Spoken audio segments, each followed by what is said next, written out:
So a lot of you have been wondering how we load and unload this camper on the truck. So I'm going to show you.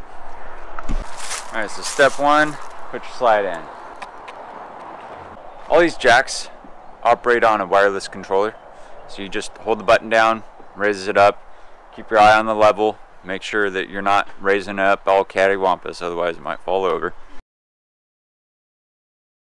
And these are our 2x6s, and they're velcroed up here by Scotch heavy duty velcro. Once I put these up there, you got about a 1/4 inch of clearance on either side in between the wheel wells. And then this is our trailer plug, and we just keep this tied up here because it doesn't have to go very far. If you look here, this is the cutout for the bumper. So this is another thing you want to line up. I found that my bumper, when I'm perfectly centered, is about right here. The bumper sits right up against this. And then this is our trailer plug. I highly recommend you install one of these. If you have a Lance specific camper, they have a Lance specific plug that you have to use. You also want to make sure your truck bed's nice and clean. Nothing inside of there. Take out all the leaves and the twigs, rocks. Back your truck up. You line your truck up straight with the camper. Then you back up your truck, and you want to keep an eye on your wheel wells. This needs to go in between your wheel wells perfectly. And it's tight. There's about that much room. If you got to back up and reset, you do it as many times as it takes and get in there, and then you get better and better at it. Eventually you can do it on your first try most of the time. Not all the time, but most of the time. And then you just keep backing it up and make sure it's as straight as you can get it. When you get to the point where you're almost there, you lower everything down to where it's not sitting on the truck itself, but it's really close, and then you just tap the camper so everything's touching the back wall of your cab, and then you set it all the way down. Of course, you got to plug in your trailer plug, which if you haven't already installed the trailer plug in the back of your pickup, I would recommend doing that. Alright, so I have developed this system of placing things in the truck bed for storage. These 2x6s, I have them velcroed to the front of the camper, and I use those alongside some jack stands to help stabilize the camper when we're stationed for long periods of time. Okay, so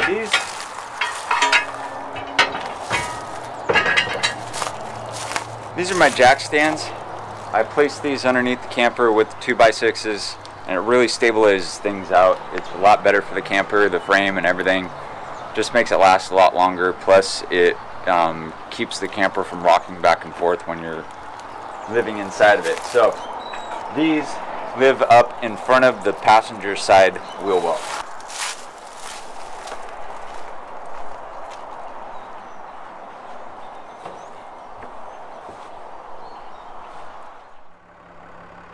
I want to take a moment here and express the importance of patience while executing this maneuver. Take your time. Don't be afraid to pull up and start over. Everyone struggles with this. You're not alone, and rushing through it will cause damage to both your truck and camper. And the next step you want to do is, with your camper still up in the air a little ways, just enough for you to reach your hand in there, you're going to grab that trailer plug, fish around and plug it in. You got to do this all blind, unfortunately. I like to lower the front first, and what that does is it causes the camper to kind of slide forward a little bit on the jacks. Gets it right up against the front, because weight distribution is really important. You want to get as much weight forward as possible.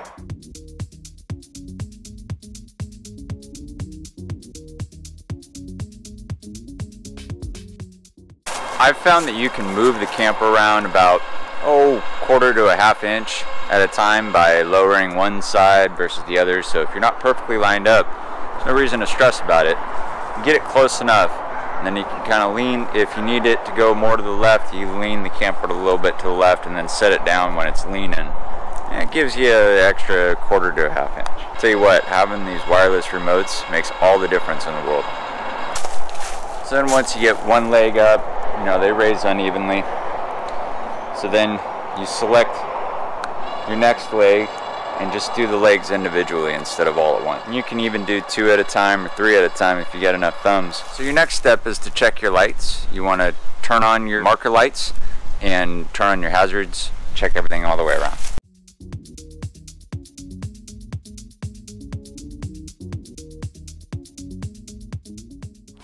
Alright, so now it's time to tie down the camper. There are many ways to tie down your camper.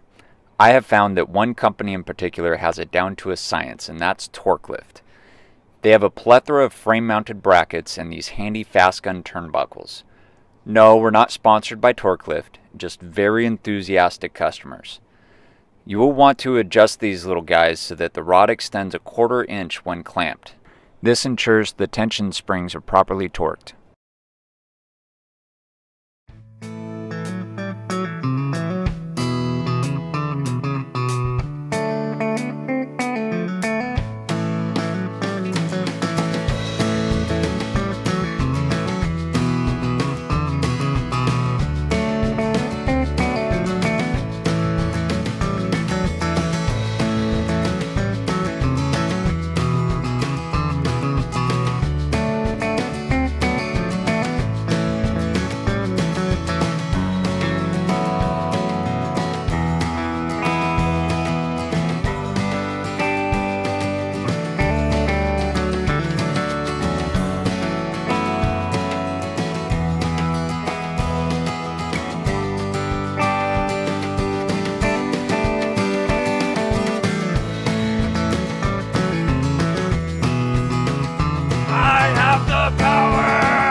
If you have manual jacks on your camper and this video has inspired you to upgrade to electric, then click here to find out what it takes to make the swap.